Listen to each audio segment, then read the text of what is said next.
Të nderuar besimtar, po përjetojmë në këtë ditë një prej genocideve më të mëdha në historinë e njerëzimit, edhe pse historia ka shkruar dhe ka transmetuar shumë të tillë, por sot ky genocid i cili ndodh para syve të gjithë botës është nga më të tmerrshmit dhe shikojmë se reagimet e botës përveç atyre emocionale janë të pakta dhe jo konkrete. Dhe ne si musliman natyrisht që ndihemi të prekur nga ai që ndodh për vëllezërit tanë në të gjitha anët e botës, vetëm se thonë Zoti ynë është Allahu, e sidomos për ata të cilët gjenden në Palestinë, e sidomos për ata të cilët gjenden në Gaza. Lutim Allahun e lartësuar me emrat e tij të bukur dhe cilësitë e tij të larta, që vëllezërit tanë atje t'i ndihmojë dhe dhimbjen t'u lehtësojë, të vdekurit i mëshirojë, të sëmurët i shërojë dhe të kthejë në mesin e tyre paqen dhe mirësinë dhe armiqve të tyre t'u jap atë që meritojnë në dynja dhe në ahiret. Por të nderuar besimtar, nëse do të angazhohemi duke folur vetëm për këtë çështje, ne nuk do të bëjmë gjë ashtu si gjithë bota rreth nesh nuk bën asgjë, përveç se një retorik në cilën kritikojnë dhe nuk janë dakord me ato që ndodhin dhe vetëm kaq dhe asgjë më shumë. Ne besimtarët kemi në dorë me lehtë Allahut të lartësuar që të kontribuojmë sadopak në ndryshimin e gjendjes së muslimanëve anë mban botës dhe sidomos atje ku ata kanë më shumë nevojë. E para gjë që mund të kontribuojmë është me dua. Është një armë shumë e fuqishme në dorën tënde që askush në botë nuk mund ta ndalojë atë. Dhe është një prej sebepeve, prej shkaqeve më të drejtë për drejta, më të shpejta, më konkrete në ndihmën e vëllezërve të tu atje. Dhe në çdo vend, dhe në çdo kohë. Duaja edhe në rastet kur je i ndaluar që ta bësh në veten tënde askush nuk mund ta ndalojë. Një lutje e sinqertë, drejtuar Allahut të lartësuar, i cili nuk është i shkujdesur dhe i pavëmendshëm ndaj asaj që ndodh me njerëzit që u bëhet zullum, u bëhet padrejtësi. Duaja drejtuar Allahut të lartësuar e sinqert pranohet tek ai. Ndoshta bëhet sebeb që atyre vëllezërve sadopak t'u largohen sikletet e mëdha, halli i madh në cilin gjenden. Dhe më shumë se kaq, nderuar besimtar, është që ne muslimanët të përmirësojmë vetët tona. Ne muslimanët të kthehemi tek feja jonë. Ne muslimanët të zbatojmë sa të mundemi obligimet fetare dhe të largohemi nga çfarë Zoti ndalon. Kur ne të bëhemi siç Zoti na do të flasë për ne edhe guri, edhe druri, do të thotë musliman, o robi i Allahut, o ti që i je robëruar Allahut lartësuar. Dhe nuk je robi epsheve të tua, nuk je robi dynjas, nuk je robi paras, nuk je robi i pozitës, nuk je robi i emrit, por je robi i Allahut. Atëherë Allahu i lartësuar do të bëj gurin dhe drurin, të flasin, të mbështesin, të jenë me ty në front kundër armikut tonë. Prandaj për ne si musliman është obligim më shumë se kur që të ndihmojmë muslimanët anë mban dhe veten duke u kthyer tek feja jonë, duke mësuar fen tonë dhe duke zbatuar atë. Thot profeti sallallahu alaihi wasallam, kur ju në të ndërmerreni, të merreni me njëri tjetrin marrëdhënie me kamat, pra të hapet mesin tuaj kamata, dhe të shkoni mbas blegtorisë dhe bujqësisë, pra të merreni me dynjan, dhe ta lini përpjekjen, xhihadin thot, të përpiqesh të bësh xhihad me veten tënde, me epshet e tua, me shejtanin tënd, me munafikët hipokritët dhe me armiqtë e Islamit. Dhe ta lësh këtë thot, atëherë Allahu thot ka për të mbuluar me një nënçmim që nuk e largon atë prej jush derisa ju të ktheheni tek feja juaj. Profeti sallallahu alaihi wasallam na sjell sëmundjen, na përmend sëmundjen që është shkaku i nënçmimit, i degradimit, i dobësisë sonë, shkaku që bëhet që njerëzit na shtypin. Dhe nuk duan t'ja dinë që për njerëzit jemi thjesht numra, që njerëzit të ngrihen për të drejtat e bagëtive që theren për kurban, dhe thonë ç'është kjo kasaphan që bëhet, ku janë të drejtat e kafshëve. Dhe të mos ngrihen kur vriten e në përkëmbën mira jetë njerëzish të pambrojtura. Shkaku për këtë që ka sjellë këtë pasojë është se ne jemi dhënë mbas dynjas. Për të fituar sa më shumë, marrim edhe padrejtësisht. Punojmë me kamat, jemi dhënë mbas dynjas në të gjitha drejtimet. Dhe kemi lënë të përpjekurit për fen. Kemi lënë që ne të luftojmë për fen tonë. Atëherë Allah thotë do t'ju mbuloj juve me një nënshmim, dobësi, që nuk do t'a largoj atë prej jush të derisa ju të ktheheni tek feja juaj. E kjo nderuar besimtar është një parathënie, një parantezë e asaj dëshire që kemi që muslimanët kur dëgjojnë fjalën e Allahut lartësuar dhe dëgjojnë fjalën e profetit sallallahu alaihi wasallam, gjykimet fetare, të zbatojnë sa të munden jetën e tyre. Emocioni është i mirë. Të ndihesh dhembjen e muslimanëve është e mirë, por nëse ti ndihmon, është më mirë akoma. Ndihmon veten tënde dhe ata duke u kthyer tek feja e Allahut.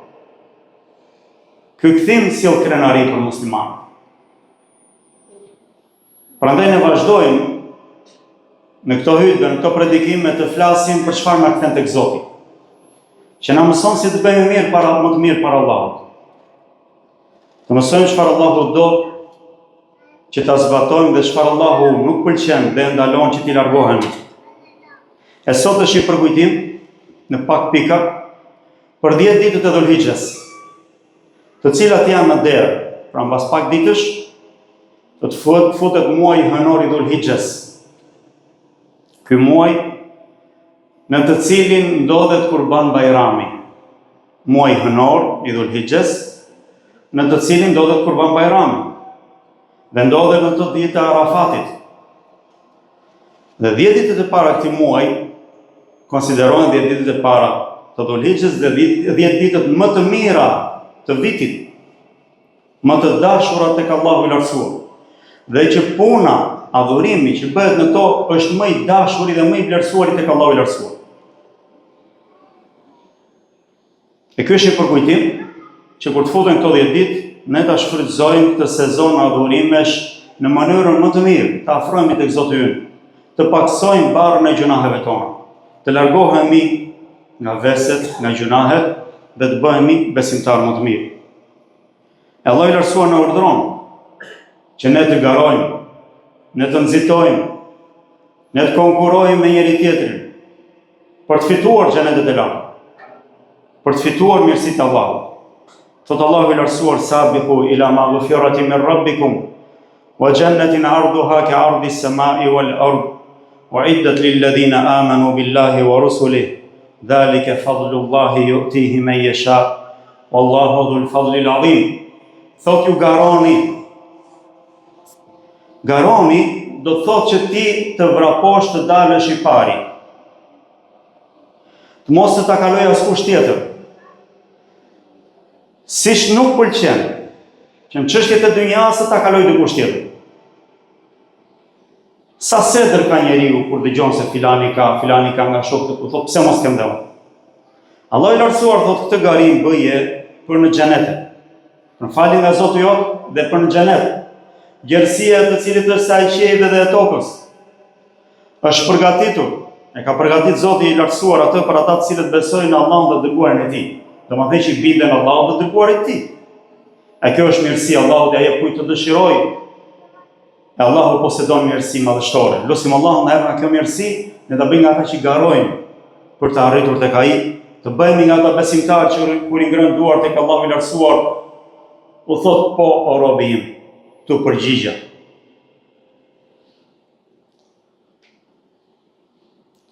Thot Hasan al-Basri, Allahu më shiroft, besimtari do ta shijojë, do të rahatohet me atë që ka punuar në dynja, thot që në varrin e tij. Në varrin e tij do të shtrohet, do të jetë rahat në varrin e tij për shkak të asaj që ka punuar për punëve të mira në dynja. E nëse nuk ka punuar punë të mira, atëherë thot do të shijojë sherrin e tyre që në varr. Prandaj thot shfrytëzoni mundësitë që ju jepen, o robër të Allahut. Allahu thot ju mbuloft me mirësinë e tij. Lutem Allah na bëj nga këta njerëz. Të nderuar besimtarë, për ditët e Dhul-Hijhes Allahu i Lartësuar betohet në Kur'an dhe thotë wal fajr wa layalin ashr. Betohem në agimin dhe në 10 netët. Në përgjithësi komentatorët kanë thënë se këtu bëhet fjalë për 10 ditët e para Dhul-Hijhes. Dhe në bazë të argumenteve të cilat kanë ardhur të shumta që tregojnë se janë ditët më të mira dhe më të dashura tek Allahu. Për shkakun se në këto ditë, të cilat fillojnë ditën e mërkurë të ardhshme dhe zgjasin deri ditën e xumat tjetër që është Bajram. 10 ditë. Bashkohen në to të gjitha adhurimet madhështore të Islamit. Namaz, agjerim, sadaka, haxh. Shtyllat e Islamit të gjitha janë. Brenda këtyre ditëve, prandaj Allahu i Lartësuar i ka veçuar si ditë dhe i ka bërë më të mira se sa 10 netët e fundit të Ramazanit. Më të mira se 10 ditët e fundit të Ramazanit. Si net janë netët e fundit të Ramazanit më të mira, e si ditë janë këto 10 ditë më të mira tek Allahu i Lartësuar. Thot profeti sallallahu alaihi wasallam, siç e transmeton Ibn Abbasi radhiyallahu anhuma, thot nuk ka punë në ndonjë ditë që është më e mirë tek Allahu dhe më e dashur tek ai se sa një punë e mirë që bëhet në këto 10 ditë. Pra puna e bërë në këto 10 ditë është më e mira dhe më e dashura tek Allahu i Lartësuar. I thonë i dërguari Allahut, as të luftosh në rrugë të Zotit. Imagjinoni një shoqëri që lufton në rrugë të Zotit e kishin pjedestalin e punëve të tyre, sepse rrezikon në jetën e tyre që Islami të mbrohej.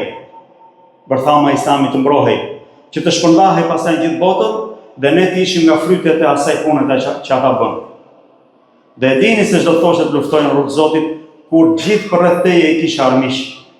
I thonë as kjo punë nuk është më e mirë tek Allahu, thot as kjo.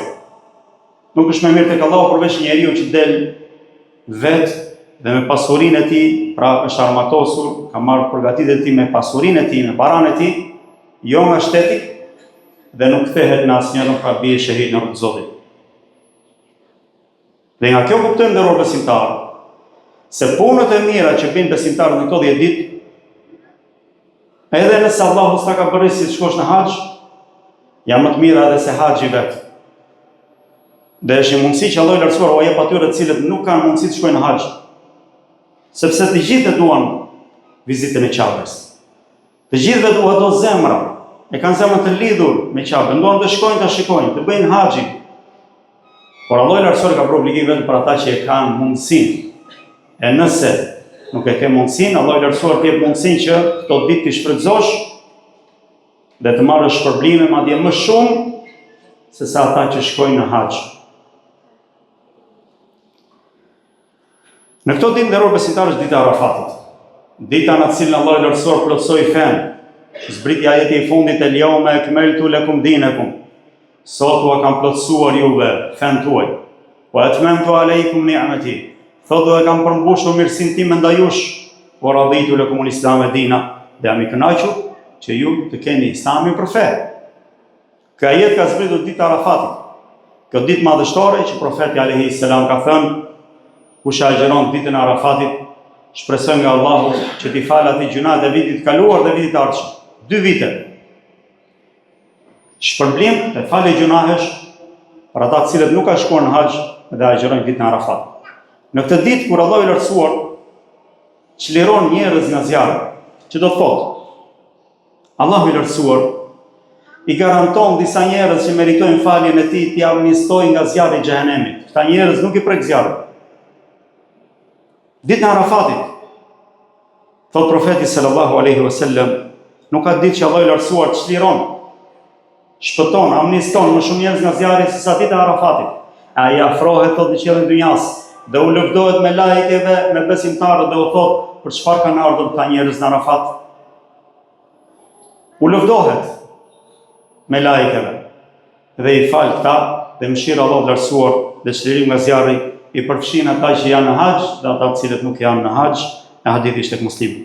Nderuar besimtarë, veç ditës Arafatit në këto 10 ditë është dita e Kurbanit. dita e Kurban Bajramit, që është dita më madhështore tek Allahu i lartësuar, siç thot profeti sallallahu alaihi wasallam, a'zamul ayami 'inda Allahi yawmun nahr, dita më madhështore tek Allahu është dita e Kurbanit. Dhe hadithin transmeton Imam Ahmedi, Abu Dawudi dhe sakson Sheikh Albani, Allahu mëshiroj dietarët tanë.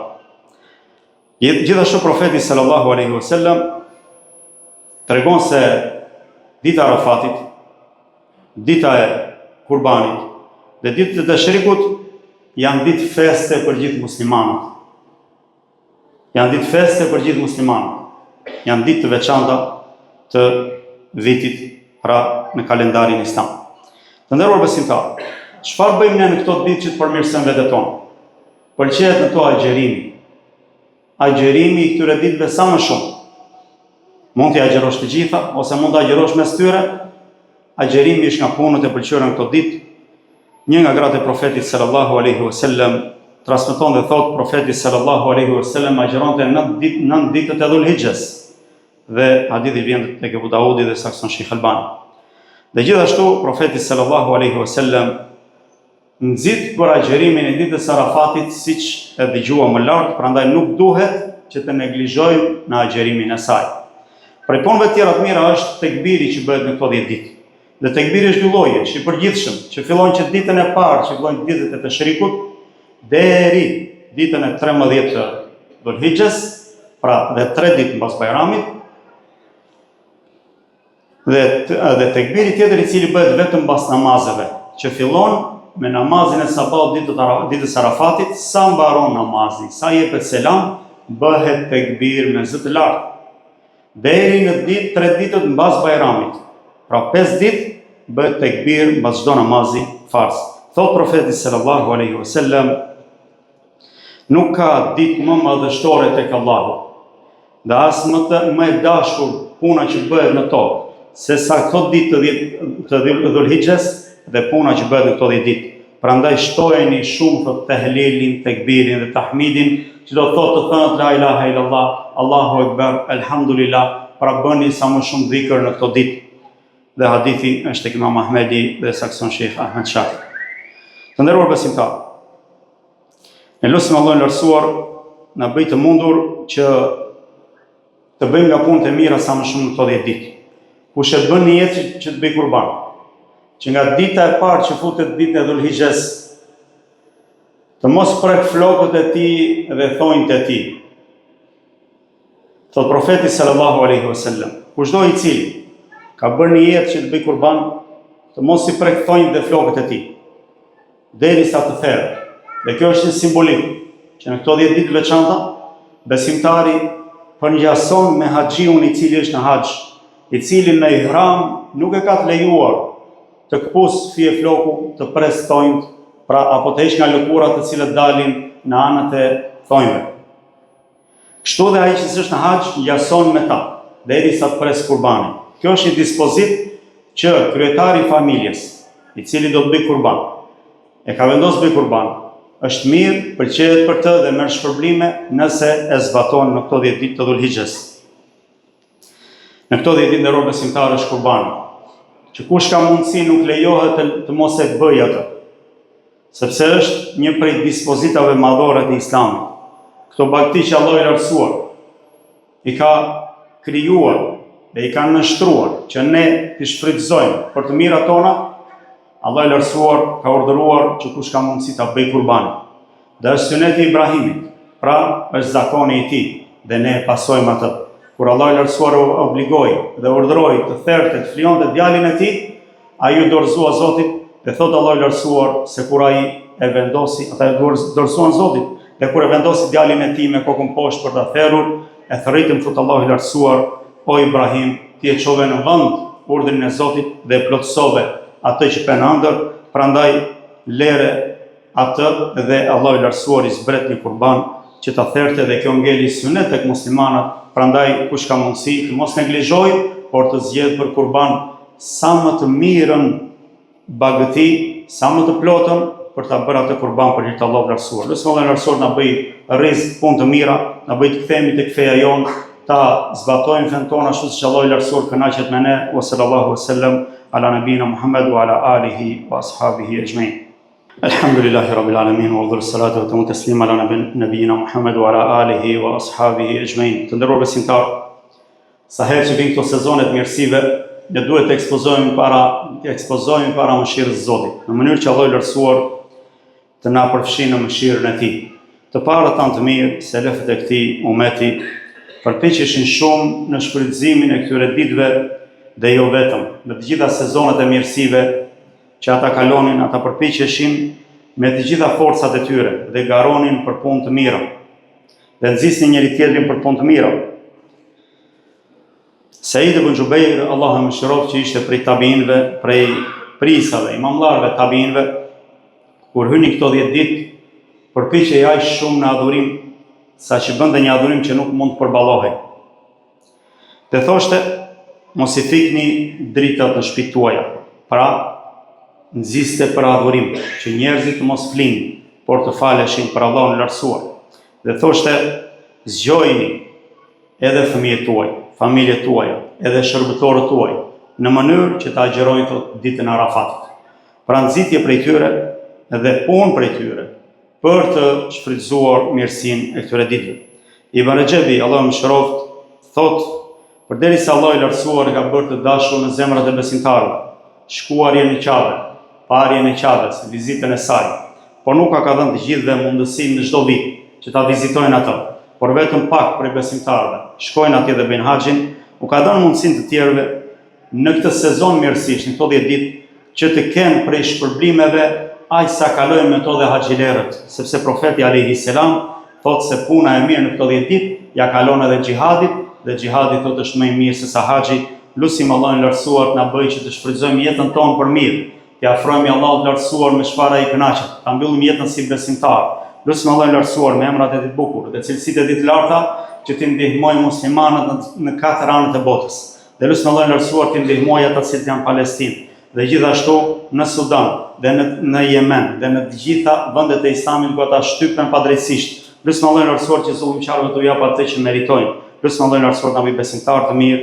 Wa sallallahu wa sallam ala nabina Muhammad wa ala alihi wa ashabihi ajma'in.